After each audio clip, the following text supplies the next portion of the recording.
Hello, beautiful human. I am Zach. That is Dan. We welcome to the studio for the first time ever, Noah Beck. Finally. Thank you. No, you say finally, but I do, I feel like I almost scared you at Harry Styles. You've gone to Harry Styles so many times. I have. We ran into each other one of the times. We did. And I was like, I feel like you're avoiding our show. We really want you on the show.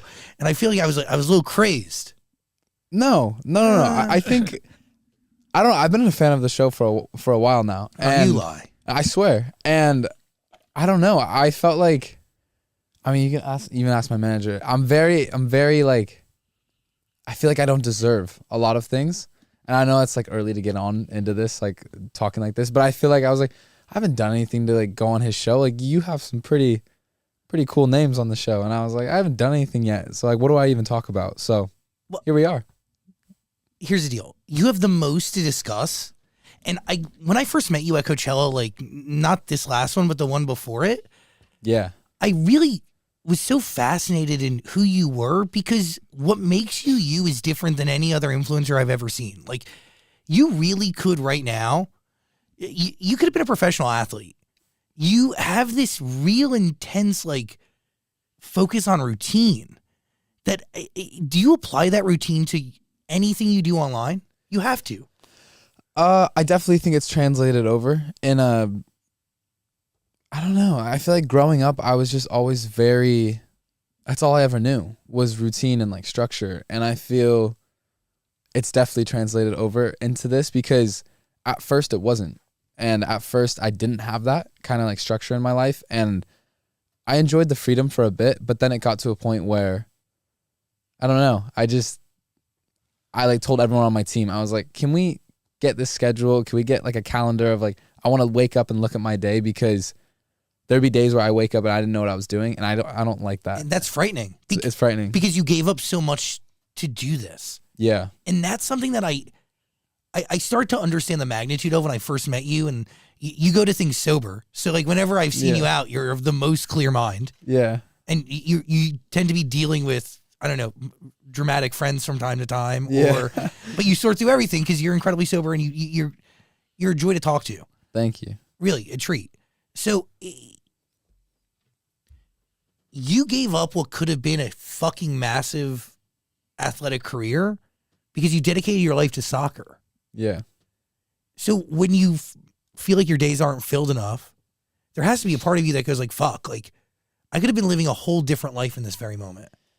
Yeah, no, there's definitely that question of like, what if, constantly. And I feel when this all kind of first started to kind of play out for me, I don't know. There was just always that question of like, what if I never posted that first video? Or what if what if COVID never happened? You know, all these questions, because my life would be very different than it is now. And I think, I don't know. I feel like, but that's life. And I feel like things happen for a reason. And I feel like now it's just kind of like my job. And I feel like I owe it to myself to just do what I can with what I'm working with right now. So I'm just trying to have fun with it. That video was a delayed virality. Like you posted it and it didn't pop initially. Which one are we talking about? Your first video ever on TikTok that changes your life. Yeah. Because then it's like weeks or months later, right? Then it pops off.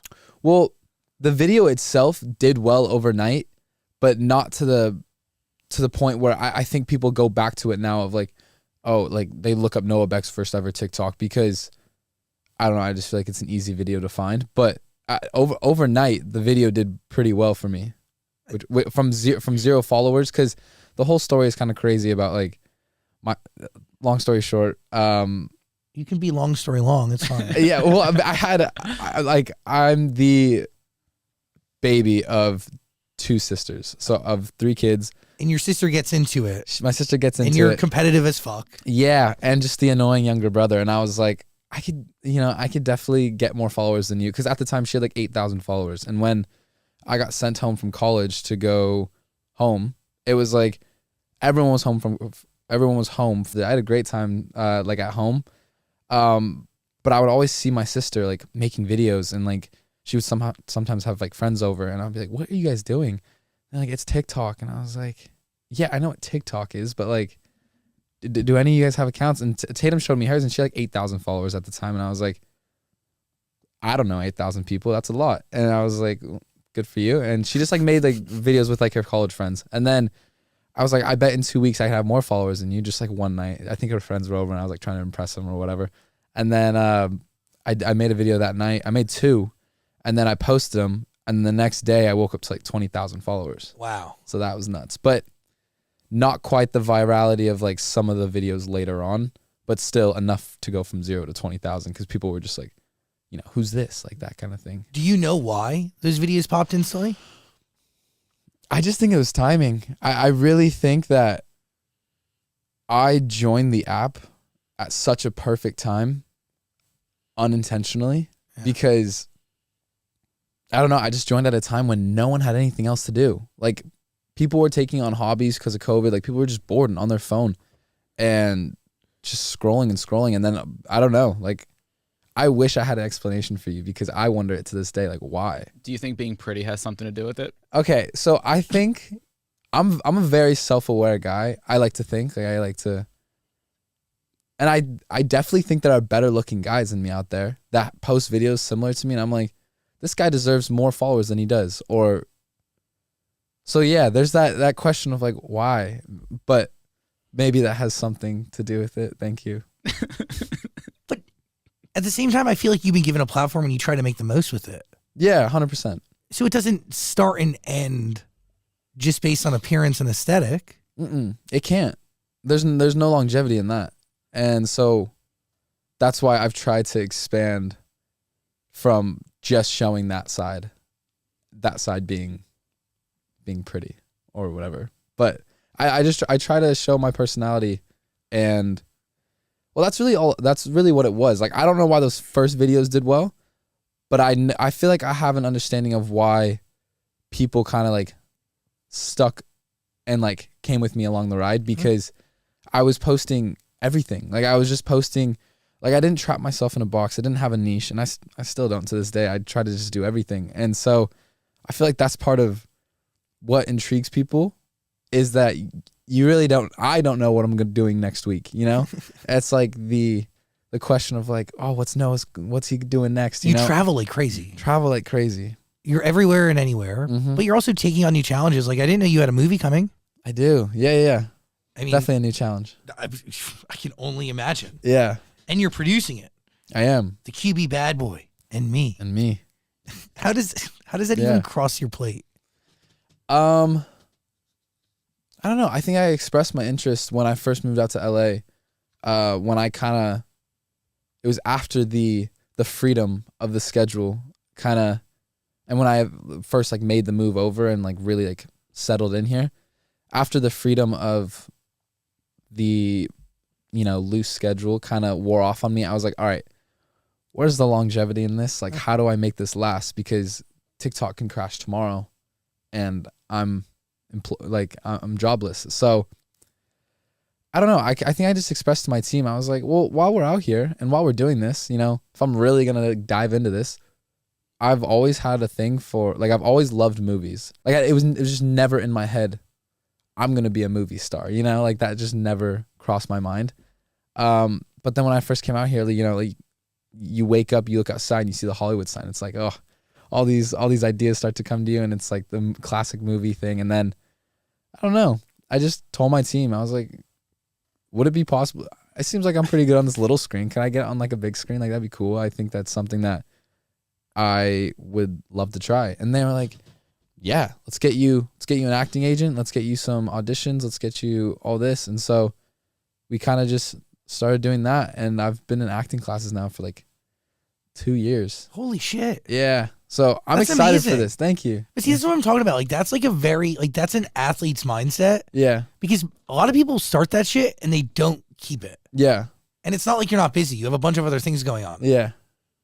It's really cool. What was your experience like on set? Were you comfortable or was it kind of like... I haven't filmed it yet. Oh, you haven't? No. So I start filming. I'm supposed to start filming in like a month, less than a month. And it's been... That's exciting. Very exciting. But I know the script like the back of my hand now because it's been pushed. We were supposed to start filming like March. This time last year. Oh, Yeah. whoa. Yeah. So it's been pushed due to, all things Hollywood. It's just...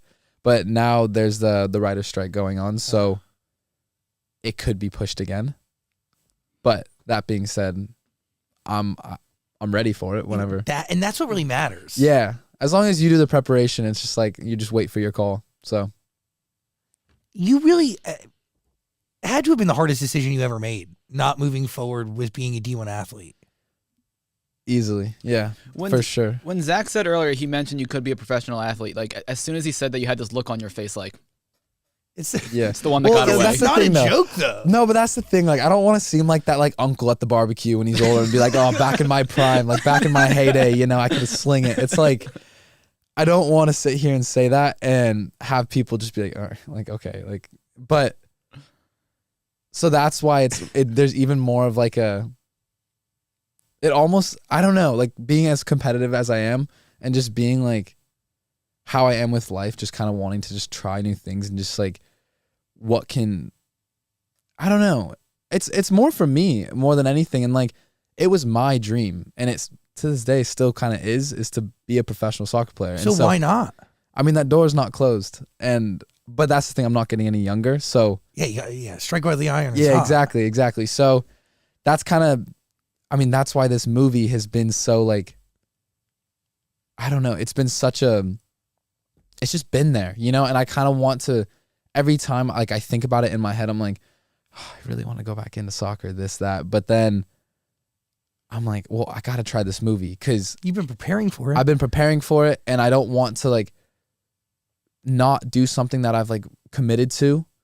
And so I feel like I have to do this. And then after I'll kind of know in my head, all right, I tried acting, you know, I did a lead role. I produced, like, I know what it's like to be on set for a month in a different country or city, whatever. And so it's like, once I have that experience under my belt, I feel like I'll be able to determine whether or not like it's worth getting back into it. Totally. Because I feel like I've done everything else in this like industry, in this space that I felt like I've kind of wanted to. And, you know, that's literally, it's props to my team, like everyone. And I feel like that's just me just throwing shit at the wall and seeing what sticks. And a lot has stuck, which is great. But then it's kind of got to a point where I'm like, I'm kind of spread very thin, but I don't like to be held in a box. So that being said, the soccer door is definitely not closed. Yeah, I don't know. But that's also the thing, is that if I ever got an opportunity, or because, yeah, if I ever got the opportunity to kind of go back and play soccer and I was offered, you know, like a professional contract, I don't, like, I know people and I know soccer fans as well. Like, they are some of the hardest people to get like on your side. Yeah. And that being said, like, I just know that there would be a lot of people that had something to say. And so I know, like, personally that I would have to like do everything I can to like give them no ammunition to say that stuff. So I would have to work my ass off and like commit to a team, because at the end of the day, this isn't for like, if I were to get back into it, it wouldn't be for... No, it's a real deal. It's a real deal. And I know what it's like to be committed to a team. And like, that's the last thing I want, is for, you know, so, like, a team wherever in the world. Like, I know how these coaches work. Like, some of the old heads are like, you know, we just want to win. We don't care. Like, if you're not committed to the team, you're out. Like, right. I don't care about numbers, this, that. And it's like, when I'm playing soccer, I don't either. You know, I want to win just as much as you. And so that's the last thing I want people to think, is like, oh, he only got this opportunity because of his numbers. And like, yeah, because I know if I were to get back into it, I'd have such a big target on my back. But that also is going to make you work even harder. Pressure makes diamonds. Yeah. Yeah. So why do you feel like you're not deserving? I don't know. I feel like it's a bit of like this imposter syndrome, isn't it? It's like, I think it's because working so hard growing up for my trainings for soccer, or, you know, being a good student, whatever it was. Like, my parents were both teachers, so like kind of had to be a good student as well. I was a coach as well. So I don't know, this feeling of like I'm not deserving, I think comes from the fact that I worked so hard growing up for one thing, and then one day it's not taken away from me, but it kind of is, because everything was kind of put on pause. Like, I didn't know when it was going to come back. So I was like, well, I'm going to have fun with this other thing. And then this other thing turned out being a huge opportunity. And opened so many more doors than what I worked really hard for.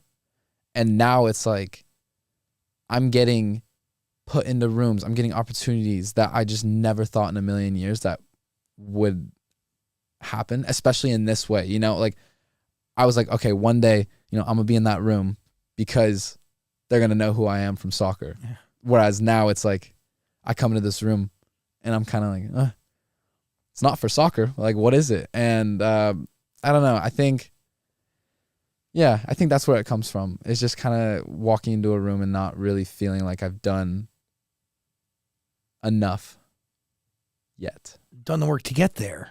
Yeah. But the reality is, and your approach to it is the right approach, because you can make the case that there's somebody who lived a parallel life to you. Yeah. That was like the same way you were committed to soccer. Somebody was committed to getting in, you know, mastering a craft. Yeah. That would get them into the room that you're in, whatever it may be. Yeah. You know, and that could be anything.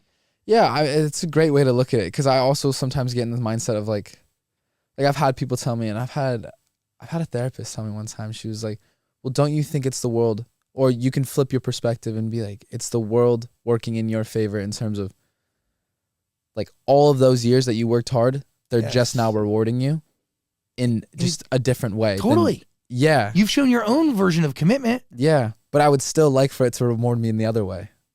I understand Yeah. that. Because you were thrust into something that you really didn't plan on. Yeah. Do you feel like you learn every day? I try to. Yeah. What's been the hardest thing to adapt to? I think the hardest thing, it's a great question. I don't know. What's been the hardest thing for you to adapt to with all this? I'm going to flip it just to get some inspo. You know, I really don't like going out and being watched by people. I think that's very interesting for me.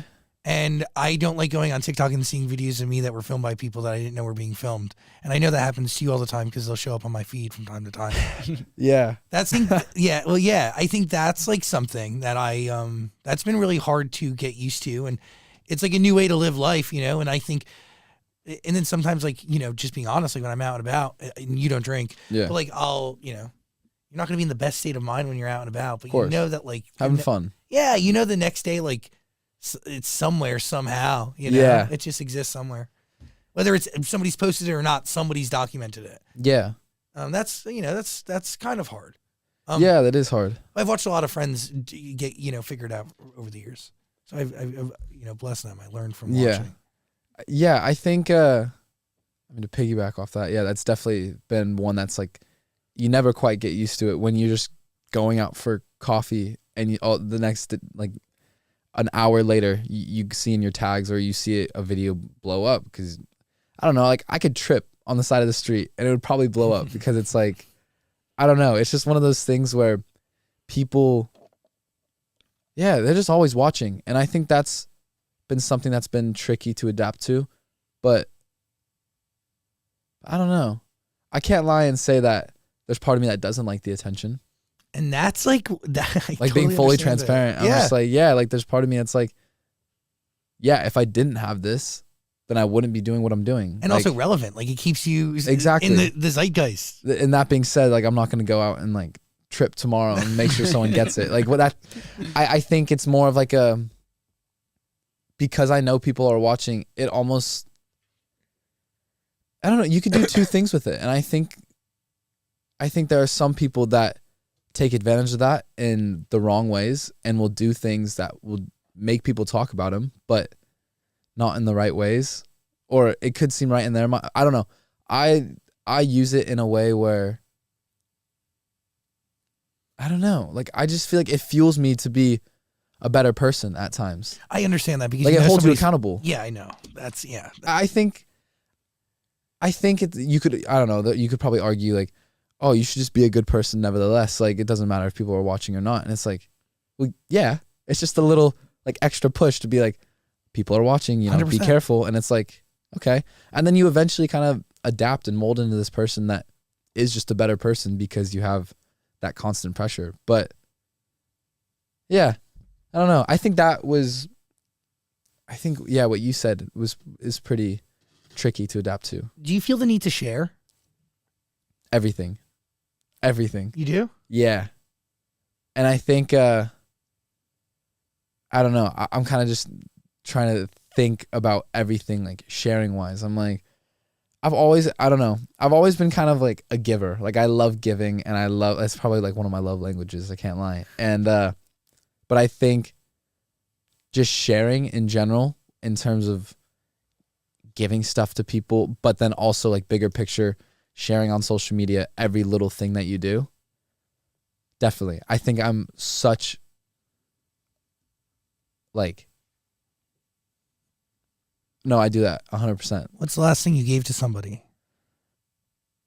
Like micro down into like. Could be to one person, could be on a larger scale. Well, I guess you could, I don't know. Like that's like every time like I post, is that like sharing? No, I mean, it could be to a friend, could be to one person. But you did, by the way, you did post something rather recently that I post all the time. Every day. Like on multiple platforms. And I'm like, it drives me insane sometimes, but it's also like, again, holds you accountable to like, what else would you be doing? Like, where else would you be without this? And it's like, yeah. So you constantly feel that. You share things very uniquely too. In what way? You posted a video like a week or two ago of you on stage with a performer, and you made it clear that everyone should listen to it with the sound on. Look, I think so some background on that, if you haven't seen the video. Oh, we'll link to it. Yeah.